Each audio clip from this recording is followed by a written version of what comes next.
இயேசு அழைக்கிறார், இயேசு அழைக்கிறார். ஆவலாய் உன்னை தம் கரங்கள் நீட்டி இயேசு அழைக்கிறார், இயேசு அழைக்கிறார். குஷ்டரோகி அவனை கையினால் கூசாமல் தொட்டாரம்மா, குஷ்டரோகி அவனை கையினால் கூசாமல் தொட்டாரம்மா. கஷ்டப்படுவோரை கண்டதும் கண்ணீர் வடித்தாரம்மா, கஷ்டப்படுவோரை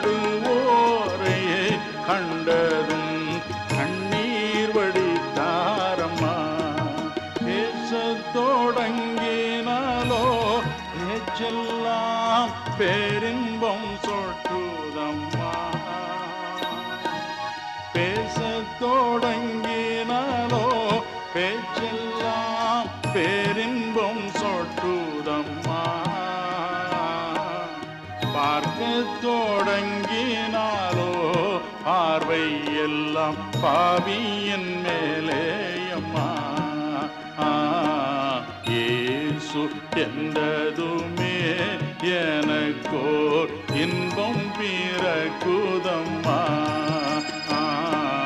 இயேசு என்றதுமே எனக்கோர் இன்பம் பிறக்குதம்மா. காசினியிலவர் போல் எவரையும் கண்டதில்லை அம்மா.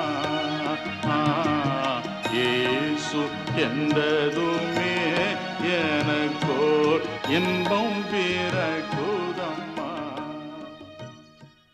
இப்பொழுதும் டாக்டர் டிஜிஎஸ் தினகரன் அவர்கள் வழங்கிய வல்லமை நிறைந்த இறைவார்த்தைகளின் ஒரு பகுதியினை உங்கள் ஆசீர்வாதத்திற்காக வழங்குகிறோம். கேட்டு ஆசீர்வாதம் பெறுங்கள். இன்று இரவு நம்முடைய தியானத்திற்கென்று தேவன் எனக்கு கொடுத்த வேத வசனம் 2 கொரிந்தியர் 4:17 இப்படி சொல்கிறது. 2 கொரிந்தியர் 4:17.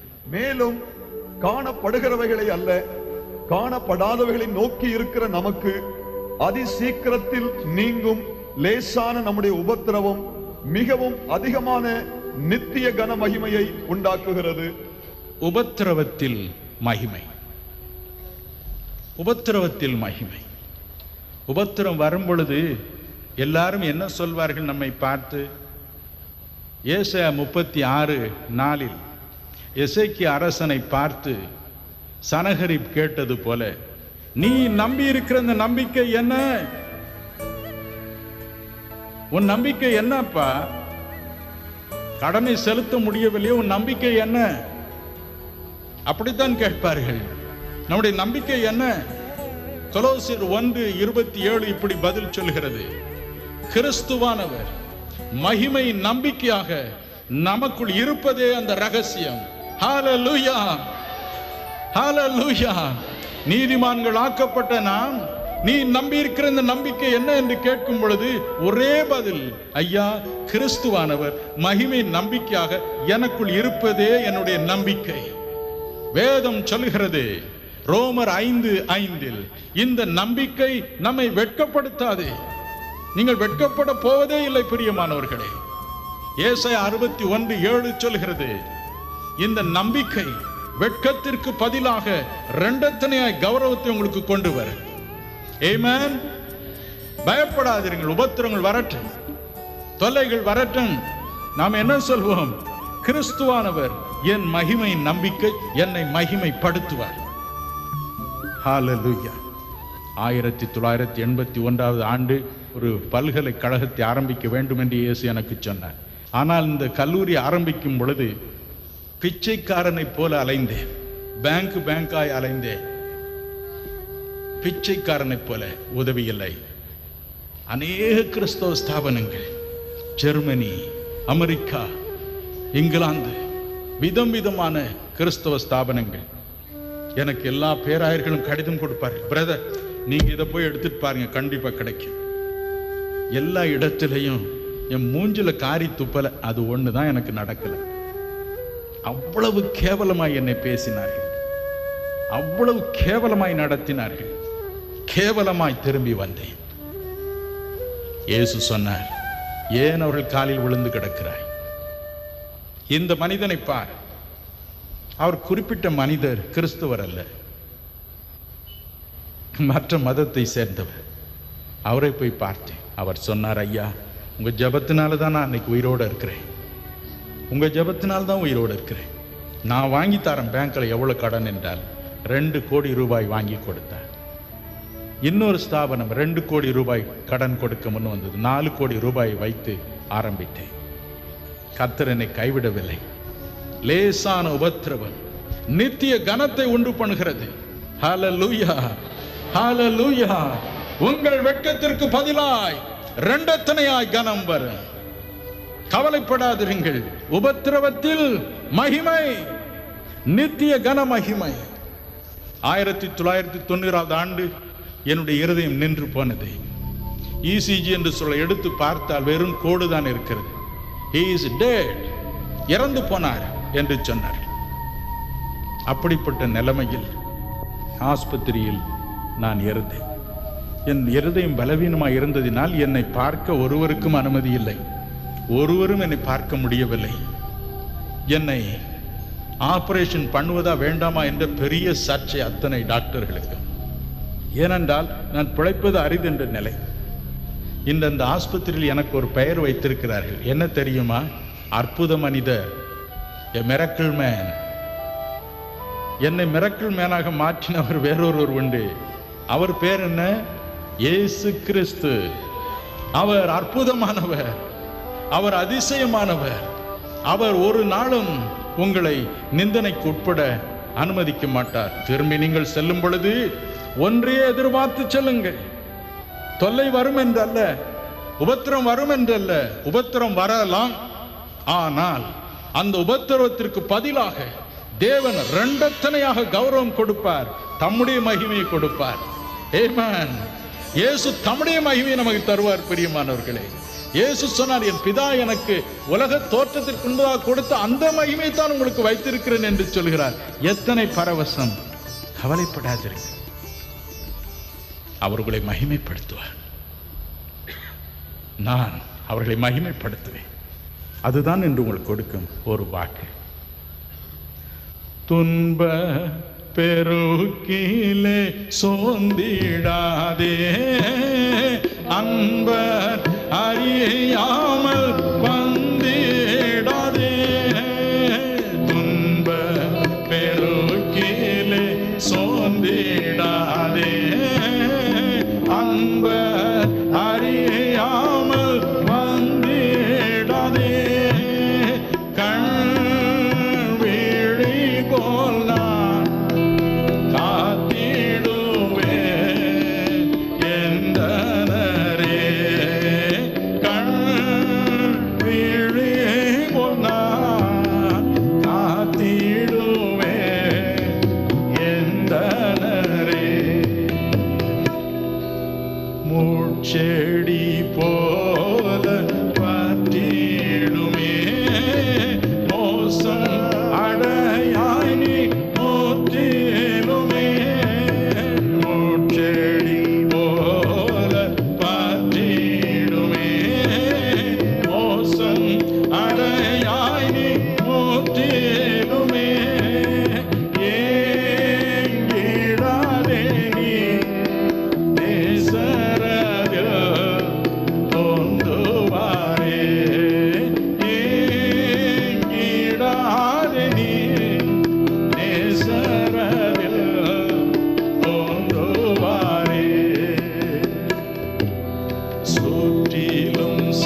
உபத்திரவத்தில் மகிமை.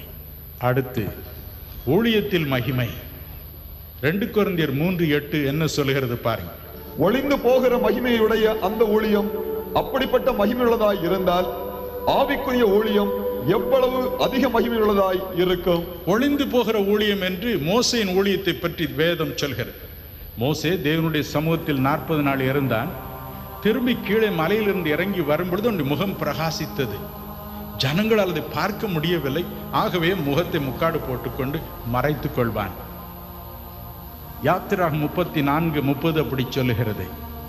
ஆனால் நம்முடைய ஊழியம் எப்படிப்பட்டது? நமக்கு இந்த பிரகாசம் உண்டா? 2 கொரிந்தியர் 4:6 என்ன சொல்கிறது வாசிப்போம்.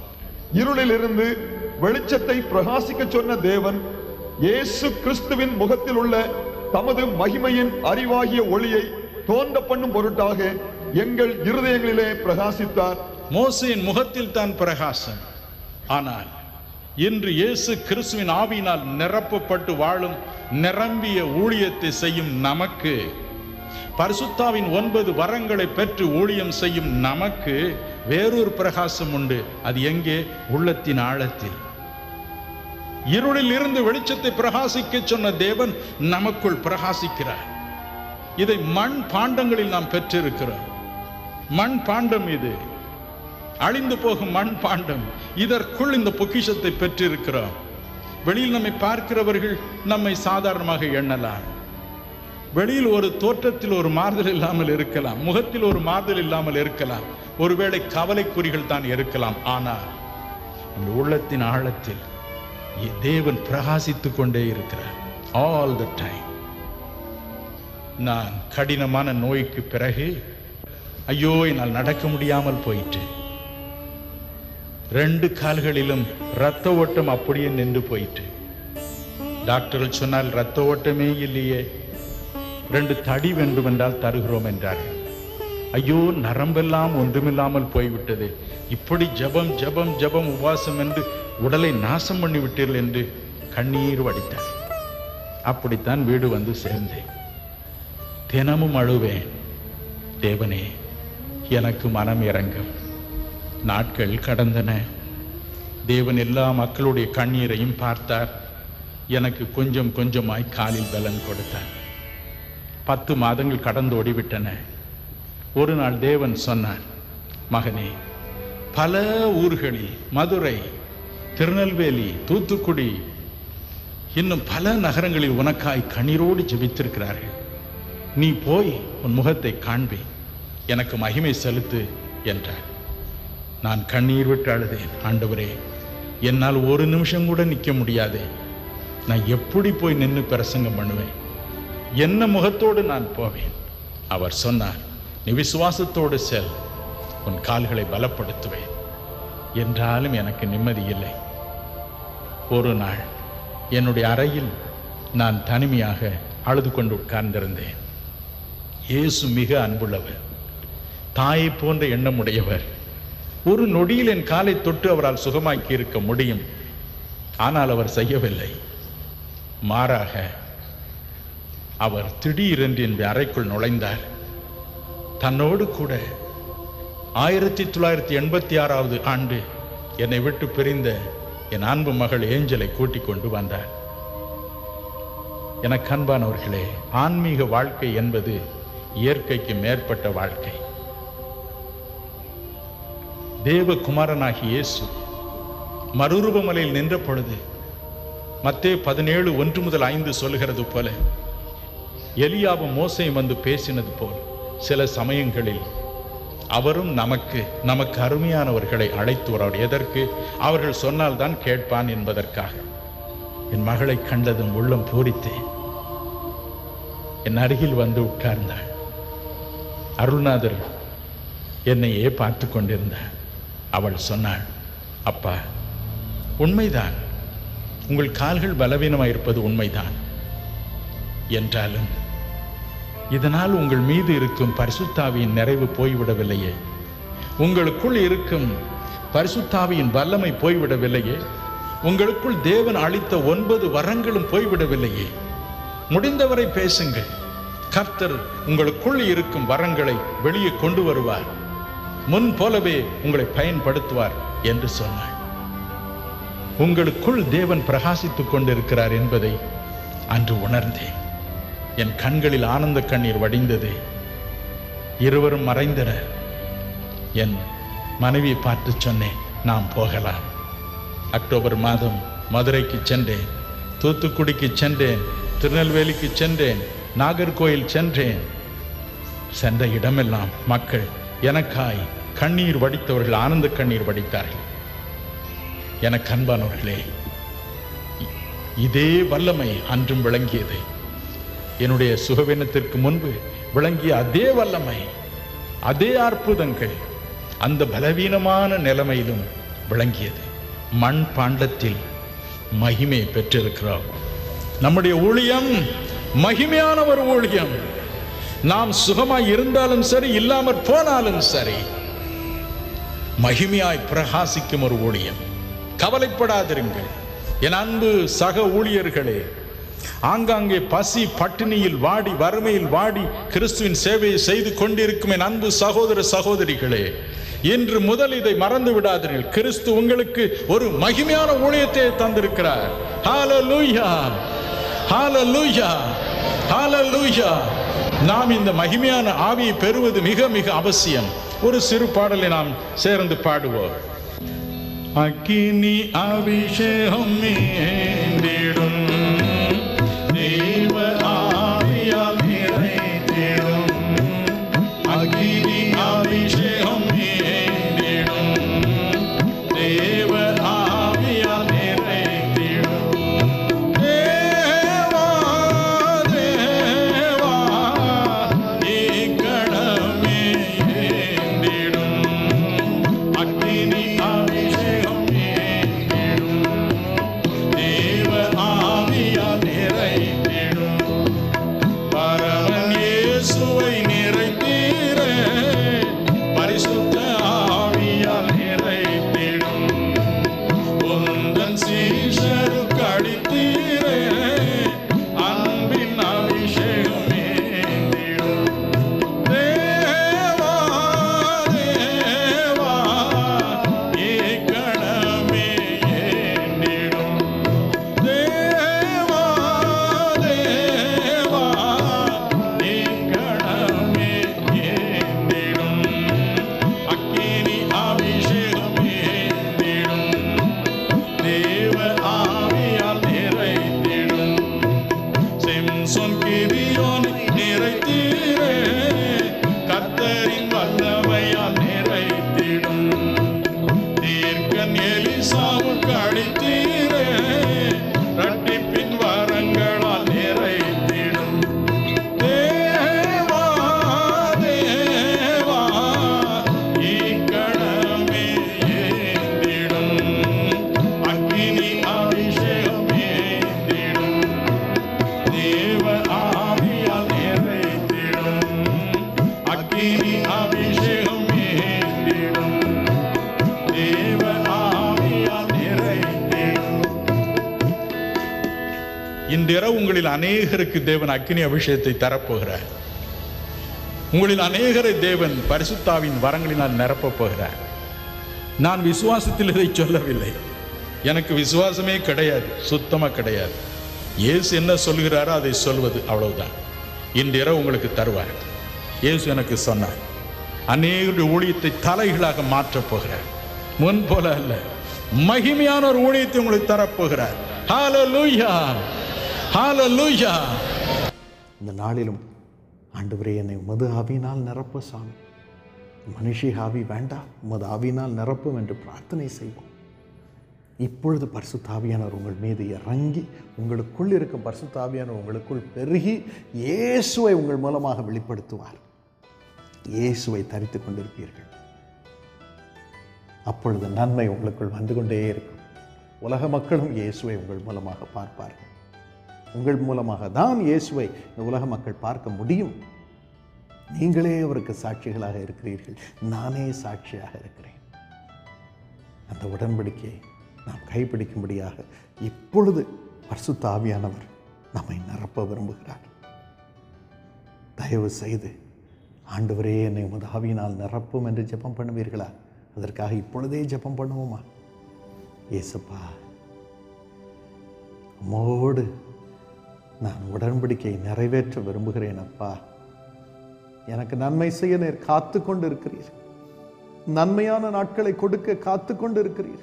நன்மைகளை எங்கள் குடும்பத்திலே ஊற்றும்படியாக காத்து கொண்டு இருக்கிறீர். அதற்கு நாங்கள் பய பக்தியோடு உம்மை தேட வேண்டுமே, உம்மை பயத்தோடு பின்பற்ற வேண்டுமே. அதற்கு வேண்டிய பரிசுத்தத்தை எங்களுக்கு தரும்படி, உத்தமத்தை தரும்படி, உத்தம வாழ்க்கையை தரும்படி எங்களை பரிசுத்த ஆவியானவரால் நிரப்பி இப்பொழுது பலப்படுத்தும் சுவாமி. இப்பொழுது பலப்படுத்தும் ராஜா, பலப்படுத்தும். எங்களை உமது ஆவியினால் நிரப்பு ராஜா. உமது பரிசுத்த ஆவியானவரால் இப்பொழுது நிரப்பும். இடம் கொள்ளாமல் போக மட்டும் அது பரிசுத்த ஆவியானவரை எங்கள் மீது வர்ஷிக்க பண்ணும் ஐயா, பண்ணும். எங்களுக்குள் இறங்கும், எங்களுக்குள் பெருகும். இயேசுவின் நாமத்தினாலே பரிசுத்த ஆவியானவரே அந்த பிள்ளைகள் ஒவ்வொருவருக்குள்ளும் இறங்கும் அப்பா, ஒவ்வொருவருக்குள்ளும் இறங்கும் அப்பா. அது மகிமை இப்பொழுது இயேசுவின் நாமத்தினாலே ஒவ்வொருவருக்குள்ளும் இறங்க வேண்டும் என்று நான் கெஞ்சுகிறேன் அப்பா. உமது ஆலயமாக எங்களை மாற்றும், மாற்றும், மாற்றும், மாற்றும், மாற்றும். உமது சிந்தையே இருக்கட்டும், உமது பரிசுத்தமே இருக்கட்டும், உமது உத்தவமே இருக்கட்டும், உமது சாட்சியான வாழ்க்கை எங்களுக்கு இருக்கட்டும் ராஜா. இப்பொழுது பரிசுத்த ஆவியானவரே எங்களுக்குள் எழுந்தரலும். எங்களுடைய ஆவி நீங்கி போகட்டும். இறைவனுடைய ஆவி எங்களை நிரப்பட்டும். எங்களை நிரப்புவதாக, எங்களை நிரப்புவதாக, எங்களை நிரப்புவதாக. ஆனந்த தைலம் எங்களை நிரப்புவதாக. உமது அபிஷேக தைலம் நிரப்புவதாக. உமது மகிமையின் தைலம் நிரப்புவதாக. இயேசப்பா, நிரப்புவதாக. தெய்வமே, ஆட்கொள்ளும், ஆட்கொள்ளும் ஐயா, ஆட்கொள்ளும். இந்த மகிமை எங்களை ஆட்கொள்ளட்டும். இன்று முதல் எங்களுக்கு நன்மை உண்டாகும்படி எங்களுக்கு உமது பயபக்தியை கொடுத்து உம்முடைய உடன்படிக்கையை நிறைவேற்ற எங்களுக்கு கிருபை தாரும். நீர் அந்த அருளை தருவதற்காக நன்றி, கொடாகுடி நன்றி. இயேசுவின் நாமத்தில் இந்த பிரார்த்தனையை தாழ்மையோடு நன்றியோடு ஏறெடுக்கிறோம் சுவாமி. ஆமென். இந்த நிகழ்ச்சியின் மூலம் ஆசீர்வாதங்களையும் அற்புதங்களையும் பெற்றுக்கொண்ட நேயர்களே, உங்களது கருத்துக்கள், இந்நிகழ்ச்சியின் மூலம் இறைவன் உங்களுக்கு செய்த அற்புதங்கள் மற்றும் உங்கள் பிரார்த்தனை தேவைகள் எதுவாக இருந்தாலும் உங்களின் தெளிவான முகவரி, தொலைபேசி எண், பங்காளர் எண்ணோடு சேர்த்து எங்களுக்கு எழுதி அனுப்ப மறவாதீர்கள். உங்களுக்காக டாக்டர் பால் தினகரன் அவர்கள் ஊழியத்தின் நிமித்தம் உலகில் எந்த பகுதியில் இருந்தாலும் உங்கள் கடிதங்களை நேரடியாகவோ அல்லது இன்டர்நெட் மூலமாகவோ பெற்றுக்கொண்டு உங்களுக்காக இறைவன் இயேசுவிடம் பாரத்தோடு மன்றாடி அவர் தரும் பதிலை உங்களுக்கு எழுதி அனுப்புவார்கள். நீங்கள் எழுதி அனுப்ப வேண்டிய முகவரி: இயேசு அழைக்கிறார் ஜெபகோபுரம், நம்பர் 16, டாக்டர் டிஜிஎஸ் தினகரன் சாலை, சென்னை 28. இமெயில் முகவரி paul@jesuscalls.org. எங்களது 24 மணி நேர தொலைபேசி பிரார்த்தனை எண்கள் 044 25 600 600 044 44 600 600. ஒரு ஆத்மா கூட வீணாய் போய்விடக்கூடாது என்பதே இயேசு அழைக்கிறார் ஊழியத்தின் நோக்கம். ஆண்டவர் உங்களை ஆசீர்வதிப்பாராக.